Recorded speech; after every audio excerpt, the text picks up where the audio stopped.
মুহূর্তে আছি আমরা বারাইপুর। একেবারে জানেন বারাইপুরের একেবারে যে ঘটনা, সেই ঘটনায় কিন্তু আজকে ভাঙড়ের বিধায়ক নওশাদ সিদ্দিকী তিনি কিন্তু আজ উপস্থিত হয়েছেন এবং তার পরিবারের সাথে কথা বলার পর একেবারে কড়া ভাষায় কিন্তু হুঁশিয়ারি দিয়েছেন এবং তিনি ওই নিজেদের বাড়ি থেকে বার হওয়ার পথেই একেবারে নওশাদ সিদ্দিকী বার হয়ে কী বলছেন আমাদের ক্যামেরা মুখোমুখি আপনাদের শোনাবো। আমাদের প্রত্যেকেরই দাবি যে নরখাদকগুলো এই নৃশংস হত্যাকাণ্ড ধর্ষণের সাথে যুক্ত একটা ছাড়বে, আমরাও দেখতে চাই বাস্তবায়ন হোক। সূর্যপুরের মানুষ, রাজ্যের মানুষ মাননীয় মুখ্যমন্ত্রী শুভেন্দু অধিকারী মহাশয় যে আশ্বাস করেছেন সেটা শুধুমাত্র কথাই নয়, বাস্তবে যাতে হয় তার অপেক্ষা করব। ফাস্ট ট্র্যাক কোর্টের মাধ্যমে এটা নিষ্পত্তি হোক, দ্রুততার সাথে এটা নিষ্পত্তি হোক এবং আমরা যতটুকু জানি 12 বছরের নিচে পোস্ট এই ধরনের মামলা হলে তার ডেথ প্ল্যান পর্যন্ত সবাই এদের পরিবারের পাশে আছে। একটাই ডিমান্ড, বিচার।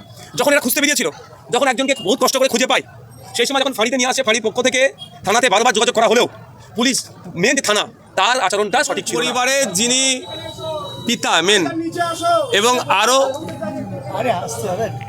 আরও যারা আছেন সদস্যরা, তাদের সাথে আমি এসে বললাম যে আমার করণীয় কি বলুন, আমাকে কি, আমি আপনাদের জন্য কিভাবে আসতে পারি। একটাই কথা, যে বিয়েটির যেন বিচার হয়, আমরা যেন বিচার পাই, এটাই আমাদের প্রত্যেকেরই দাবি। যে নরখাদকগুলো এই নৃশংস হত্যাকাণ্ড ধর্ষণের সাথে যুক্ত একটাও না ছাড় পায়। ভরসাহীন, ভয় আউট যে স্লোগান দিয়েছে, আমরাও দেখতে চাই বাস্তবায়ন হোক। সূর্যপুরের মানুষ, রাজ্যের মানুষ মাননীয় মুখ্যমন্ত্রী শুভেন্দু অধিকারী মহাশয় যে আশ্বাস করেছেন সেটা শুধুমাত্র কথাই নয়, বাস্তবে যাতে হয় তার অপেক্ষায় আমরা আছি। আমরা অপেক্ষা করব ফাস্ট ট্র্যাক কোর্টের মাধ্যমে এটা নিষ্পত্তি হোক, দ্রুততার সাথে এটা নিষ্পত্তি হোক এবং আমরা যতটুকু জানি 12 বছরের নিচে পোস্ট এই ধরনের মামলা হলে তার ডেথ প্ল্যান্টিরও ব্যবস্থা করা যায়, সেটা এক্ষেত্রে প্রয়োগ হবে। এবং এর একটা শুনলাম যে একটা র্যাকেট চলছে এখানে, এই র্যাকেটে আর কারা কারা আছে তাদেরকে খুঁজে বার করতে হবে, তাদেরকে সর্বোচ্চ শাস্তির ব্যবস্থা করতে হবে এই ধরনের কর্মকাণ্ডের সাথে যুক্ত। কারণ ওইখানে অদূরেই আরও কয়েকটি লাশ পাওয়া গিয়েছিল বিগত দিনে, যার কোনো পরিচয় পাওয়া যায়নি। গতকালকেই একটা লাশ উদ্ধার হয়েছে, যেটা এলাকারই মানুষজন যাকে গ্রেফতার করেছে তার বাড়ির অদূরেই তার নাকি বাড়ি। সুতরাং এটা হতে পারে হয়তো ওই ব্যক্তিটি হয়তো এদের অপকর্ম দেখে নিয়েছিল, অন্যায়গুলো দেখে নিয়েছিল, ওকে হয়তো হত্যা করা হলো। সুতরাং এটারও পূর্ণ তদন্ত করা হোক। হ্যাঁ, পুলিশের ভূমিকা তো থাকছেই। পরবর্তীতে যে ঘটনা ঘটেছে, এই ঘটনার কোনো ঘটার আমার মনে অবকাশই ছিল না, কারণ দায়িত্ব নিয়ে গ্রামের মানুষজন, এবং এটাও বলি অন রেকর্ড, জাত ধর্ম বর্ণের ঊর্ধ্বে গিয়ে প্রতিবেশী হিসাবে সবাই এগিয়ে এসেছিল খুঁজতে।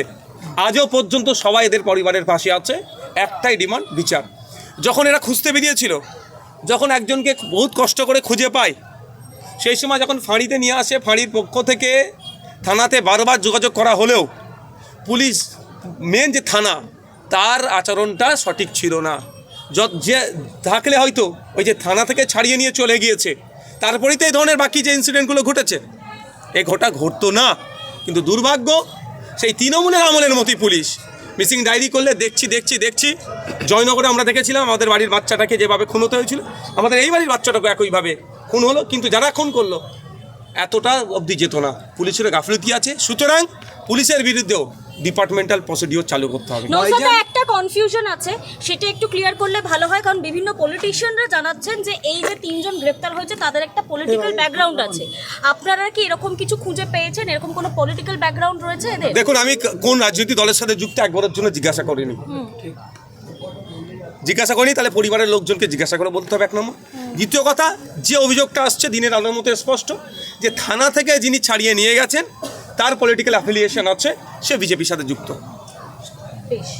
নওশাদ ভাই, পরিবারের লোকের একটি অংশ থেকে দাবি করা হচ্ছে প্রাথমিকভাবে পুলিশের ভূমিকা তারা অসন্তুষ্ট, কিন্তু তারপরে রাজ্যের মুখ্যমন্ত্রী একাধিকবার ফোন, মন্ত্রীদের কথা বলা, একটা সক্রিয়তা, ভালো ব্যবস্থা নেয় কোটি জঘন্যতম অপরাধের ক্ষেত্রে।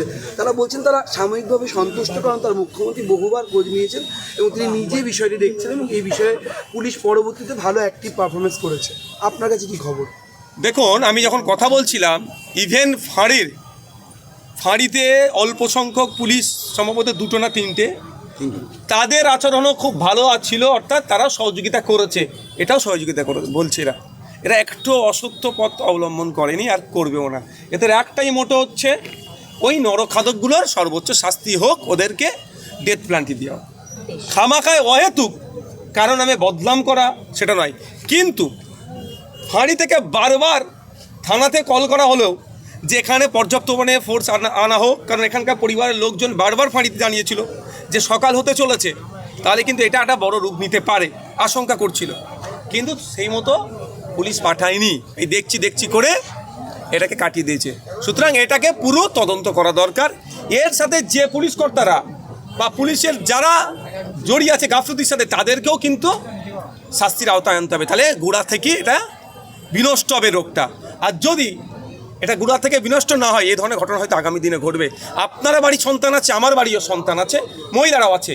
আজকে এলাকার যত শিশু আছে দেখুন আতঙ্কে আছে। এর বান্ধবীগুলো ছিল তারাও আজকে ট্রমায় চলে গিয়েছে। কারণ কি, যে আমার বান্ধবীর সাথে এই হলো, তাহলে আমার সাথে হতে পারে। তাই দৃষ্টান্তমূলক যদি শাস্তির ব্যবস্থা করা যায় এবং প্রশাসনের যে গাফলতি হয়েছে সেটাও যদি সঠিকভাবে দেখা হয়, তাহলে দেখবেন এই ধরনের ঘটনা আগামী দিনে ঘটাতে সাহস পাবে না। এবার আমি আবারও রিকোয়েস্ট করব, ওই ভরসাহীন ভয় আউট এই স্লোগানের বাস্তবায়ন আমরা দেখব এই সূর্যপুরের মাটি থেকেই হোক। এই নরখাদকগুলোকে সর্বোচ্চ শাস্তি দিক, ডেথ প্ল্যান্টি দিক, তাহলে আমরা এই মনে করব এই যে যারা স্লোগানটা তুলেছিল স্লোগানের সার্থকতা আছে। ভাইজান, একেবারে শেষ প্রশ্ন, আপনি যেখানে দাঁড়িয়ে আছেন সেখান থেকে অদূরেই আরেকটি ঘটনা ঘটেছে, আপনি নিশ্চয়ই শুনেছেন। খেলার ছলে ডেকে নিয়ে গিয়ে তার বন্ধুরা তাকে ফোন করেছে কুপিয়ে। একটি নাবালক, তার একদম গরিব পরিবার, তারা অভিযোগ করে ছেলেটির কোনো দোষ ছিল না, তাকে খেলার নামে ডেকে নিয়ে গিয়ে বচসা থেকে মারামারি, তারপরে খুনোখুনি। এই পুরো বিষয়টা নিয়ে কী বলবেন? যে ঘটনা ঘটেছে গত রাত্রি আমার অবস্থান আমি ক্লিয়ার করে দিচ্ছি, আবার আজকে বলছি ওখানে আমরা ছাড়াই। 17 বছর 18 বছর ছেলেরা পড়াশোনা করবে, এখন খেলাধুলা করবে, তার পরিবর্তে খুন হিংসাতে কেন জড়াচ্ছে? সমাজের অবক্ষয় হচ্ছে। এক্ষেত্রেও একটাও না দোষী ছাড় পায়। যারা প্রকৃত দোষী খুঁজে বার করা হোক, খুঁজে বার করে শাস্তির ব্যবস্থা হোক, একদম কোনো কনসিডারের জায়গা নাই। আর স্কুলগুলো শিক্ষা প্রতিষ্ঠানগুলোতে একটু সরকার নজর দিক, ওখানে যাতে এই ছেলেগুলোর মেন্টালি কাউন্সিলিং করা দরকার। ছেলে মেয়েগুলোর, হালকা বয়সী ছেলে মেয়ের এখন দরকার এদের পড়াশোনা, হাতে পেন ধরা দরকার, তার পরিবর্তে ছুরি ধরছে কেন?